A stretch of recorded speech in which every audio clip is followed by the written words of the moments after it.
एक बिजनेसमैन की फैमिली जो कानपुर के शिवराजपुर से थी, जो एक फैमिली फंक्शन में गई थी। 14 दिसंबर 2024 को सुबह 6:30 से 8 बजे के बीच अपने घर वापस आई। जब पूरी फैमिली फंक्शन में गई थी तब उनकी एक बेटी घर पर ही थी। लेकिन जब फैमिली 14 दिसंबर को वापस आई तो सबसे पहले उन्होंने अपना घर चेक किया और देखा कि उसका रूम खुला था। और जब उन्होंने अपनी बेटी को घर में ढूंढा तो वो कहीं नहीं मिली और उन्होंने उसे आवाज़ भी लगाई, लेकिन किसी भी रूम से उन्हें कोई आवाज़ नहीं आई। जब वो अपनी बेटी के रूम में गए तो वहाँ कुछ ऐसा देखा जो उनके लिए बहुत शॉकिंग था। उनकी बेटी बेड पर पड़ी थी, लेकिन वो सांस नहीं ले रही थी। वो सबसे ज़्यादा शॉकिंग की बात यह था कि उसके शरीर पर एक भी कपड़े नहीं थे। उसकी फैमिली ये देखकर बहुत ज़्यादा शॉक हो गई और वो समझ नहीं पाए कि उनके बेटी के साथ ये क्या हुआ है। अगर ये नेचुरल डेथ होती तो उसके शरीर पर कपड़े क्यों नहीं थे। फैमिली को समझ आ गया कि उनकी बेटी के साथ कुछ तो गलत हुआ है, लेकिन जो भी गलत उनकी बेटी के साथ हुआ, क्या उसके मर्जी के खिलाफ था? चलिए पता लगाते हैं। जैसे मैंने बताया, ये इंसिडेंट अगले साल 2024 के दिसंबर महीने में हुआ था।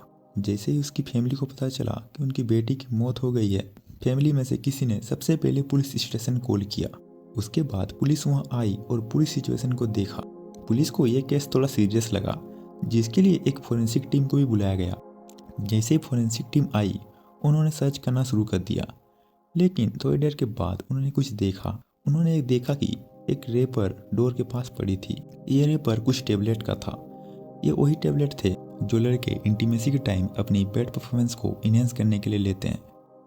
यह देखकर पुलिस ने इस केस को थोड़ा और समझना शुरू किया। पुलिस और फोरेंसिक टीम जब इन्वेस्टिगेशन की तो देखा कि लड़की के शरीर के पास एक प्रोटेक्शन पड़ा था।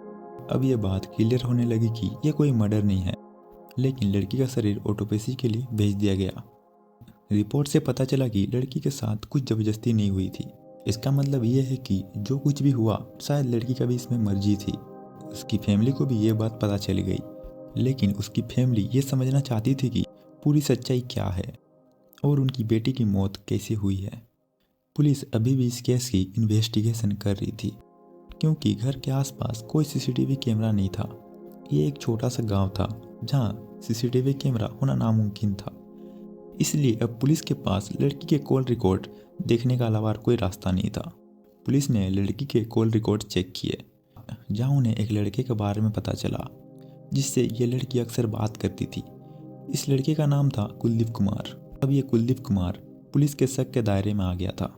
पुलिस ने उसे ढूंढा और अरेस्ट किया।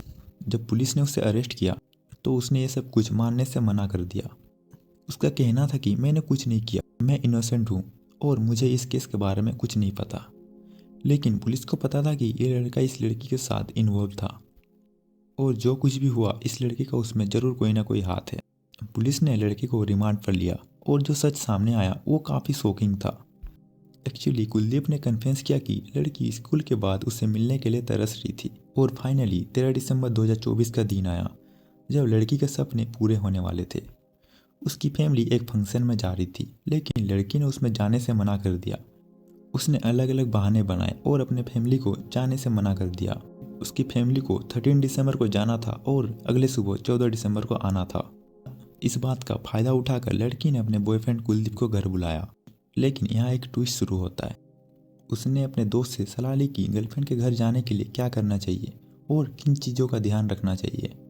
उसके दोस्त ने उससे बोला कि सबसे पहले प्रोटेक्शन ले जाना जरूरी है, वरना किसी मुसीबत में फंस सकते हो। और दूसरा, कुछ टेबलेट ले जाना जो तुम्हारी परफॉर्मेंस को इन्हेंस करेगी। लेकिन कुलदीप और उसके दोस्त को टेबलेट के बारे में कुछ ज़्यादा नॉलेज नहीं थी, इसलिए कुलदीप खुद ही टेबलेट के बारे में पता लगाने लगा। शाम होते होते कुलदीप प्रोटेक्शन और टेबलेट लेकर लड़की के घर पहुंच गया। घर पहुंचकर सब कुछ नॉर्मल शुरू हुआ। लड़की अकेली थी और कुलदीप वहां शाम के वक्त पहुंच चुका था। कुलदीप ने वो टेबलेट ली और लड़की के साथ इंटीमेट हुआ।